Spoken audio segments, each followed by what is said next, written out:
Bonjour et bienvenue. Aujourd'hui, on se penche sur un aspect de la santé masculine après 60 ans qui est vraiment essentiel mais dont on parle trop peu. On va s'appuyer sur des découvertes médicales très récentes, c'est un sujet crucial, et ce qu'on va voir ensemble pourrait bien changer notre perception du bien-être à cet âge de la vie. Alors, on rentre tout de suite dans le vif du sujet avec ce chiffre. Et franchement, il fait réfléchir. Une enquête médicale a montré que près de 70% des hommes de plus de 60 ans ont, sans même le savoir, des pratiques intimes qui peuvent être néfastes pour leur prostate. 70%, c'est énorme. Ça montre surtout qu'il y a un vrai manque d'informations. Ok, alors voilà comment on va procéder pour y voir plus clair. D'abord, on va identifier ce fameux risque caché. Puis, on explorera ce que dit la science sur la prévention. Ensuite, on se penchera sur 3 erreurs très communes. Et on terminera avec un protocole de santé très concret. C'est notre feuille de route. Pour bien comprendre l'impact réel de ces habitudes, rien de mieux qu'un cas concret. Penchons-nous donc sur une histoire vécue, bien sûr anonymisée, mais qui illustre parfaitement le problème qu'on va décortiquer ensemble. Imaginez un homme de 67 ans, en pleine forme, actif, mais qui souffre de douleurs pelviennes qui ne partent pas. Le diagnostic tombe, une prostatite chronique. Et la cause, après analyse, des décennies d'habitudes intimes qui n'ont jamais changé. Cette phrase du médecin résume tout. Des gestes répétés qui, avec le temps, finissent par faire des dégâts. Bon, on a vu le problème. Maintenant, parlons solution. Et surtout, voyons ce que la science nous dit sur les bienfaits d'une pratique régulière. Là, on ne parle pas d'opinion, mais de faits, de données solides qui montrent un effet protecteur bien réel. Et là, attention, ce chiffre est particulièrement parlant. 31%. Ça vient d'une très grosse étude de l'université de Harvard, menée sur des milliers d'hommes. Elle a montré que ceux qui avaient une fréquence d'éjaculation plus élevée diminuaient leur risque de cancer de la prostate de 31%. C'est une réduction massive, directement liée à un processus naturel. D'accord, mais comment ça marche exactement ? Eh bien, le mécanisme est assez fascinant. En fait, l'éjaculation fonctionne comme un nettoyage naturel de la prostate. Ça permet d'évacuer des substances qui pourraient être nocives. En même temps, ça booste la circulation sanguine dans toute la zone, ce qui est vital pour la santé de la prostate et pour la fonction érectile. Sans oublier la libération d'hormones qui réduisent le stress. C'est vraiment une forme de prévention intégrée au corps. Mais, et c'est là que tout se joue, il y a un point absolument essentiel à comprendre.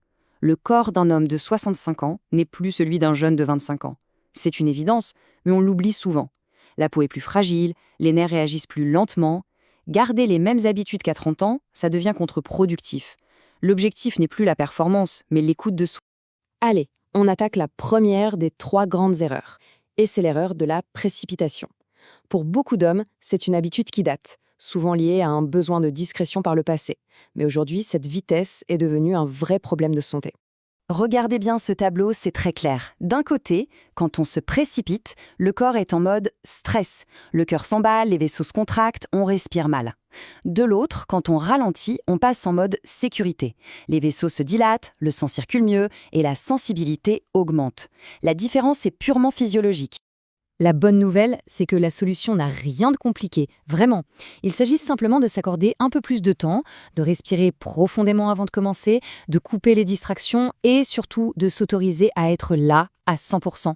La clé n'est pas la performance, mais la qualité de l'instant.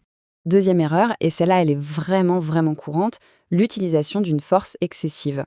Avec l'âge, les sensations peuvent diminuer un peu et le réflexe est de compenser en serrant plus fort. On pense bien faire, mais c'est une erreur qui peut avoir de lourdes conséquences. On appelle ça le syndrome de la poigne de fer. Bon, ce n'est pas un terme médical officiel, mais ça décrit très bien le problème. Le corps s'habitue à une stimulation tellement intense qu'il finit par ne plus réagir à un toucher plus délicat. Ça peut d'ailleurs compliquer les choses dans l'intimité à deux. Et là, attention, les risques pour la santé sont bien réels. On ne parle pas de petits bobos. Ça va de l'irritation et de l'inflammation chronique jusqu'à une perte de sensibilité sur le long terme. Dans les cas les plus sérieux, ça peut même mener au développement de tissus fibreux, comme dans la maladie de la Peyronie, qui provoque des courbures douloureuses. Là encore, la différence est flagrante. La force brute, ça abîme, ça crée de la friction et ça engourdit les nerfs. Alors qu'un contact doux avec un bon lubrifiant, c'est tout le contraire. Ça protège la peau, ça augmente les sensations et ça aide à la bonne circulation. L'utilisation d'un lubrifiant de qualité, ce n'est pas une option, c'est indispensable. Et on arrive à la 3e erreur. Celle-ci est plus subtile, plus psychologique, mais tout aussi importante. Elle concerne notre état d'esprit et l'impact énorme que les émotions ont sur notre corps. Il faut comprendre une chose, Les émotions comme la honte, la culpabilité ou le stress lié à la sexualité, ce n'est pas juste dans la tête, ça se traduit par une vraie tension musculaire. Et cette tension physique, elle bloque la circulation du sang et la réponse des nerfs. En bref, la tension est l'ennemi numéro 1 du plaisir et de la santé. Et ce message-là, il est vraiment au cœur de notre sujet.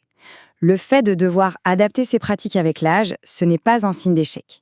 C'est simplement une nouvelle étape de la vie qui demande plus d'attention, plus de soins. Accepter ça et agir en conséquence, ce n'est pas de la faiblesse, c'est de la sagesse. Bon, après avoir identifié les erreurs à ne pas commettre, passons à du très concret. Voici un protocole simple avec des recommandations claires et basées sur des données pour maintenir une bonne santé de la prostate. Alors, ce tableau donne des points de repère par tranche d'âge. Bien sûr, ce ne sont que des moyennes. L'important, c'est de rester à l'écoute de son corps. Mais retenez l'objectif global, visez un minimum de 8 à 10 éjaculations par mois. C'est cette régularité qui est la clé pour maintenir les effets protecteurs dont on a parlé. Et pour résumer, voici un protocole en 5 étapes. C'est du bon sens, mais c'est essentiel. 1. L'hygiène, c'est la base. 2. Un environnement calme pour se sentir en sécurité. 3. Le lubrifiant, c'est non négociable, on a dit. 4. La respiration profonde pour tout détendre. Et 5. Le point le plus important, l'écoute du corps. Au moindre signe de douleur ou d'inconfort, on s'arrête. Je veux vraiment insister là-dessus pour conclure. Adapter ses habitudes, ce n'est pas du tout une régression. Au contraire, c'est une évolution. C'est un acte d'intelligence qui consiste à écouter son corps et à lui donner ce dont il a besoin maintenant et non plus ce dont il avait besoin il y a 30 ans. Finalement, tout se résume à ça, à un choix fondamental. Est-ce que l'objectif est la performance ou est-ce que l'objectif est la présence? Être présent à soi, à ses sensations, à ses besoins. C'est ce changement de mentalité qui est la véritable clé pour une santé et un bien-être durable après 60 ans. La question est de savoir si l'on choisit la performance ou la présence.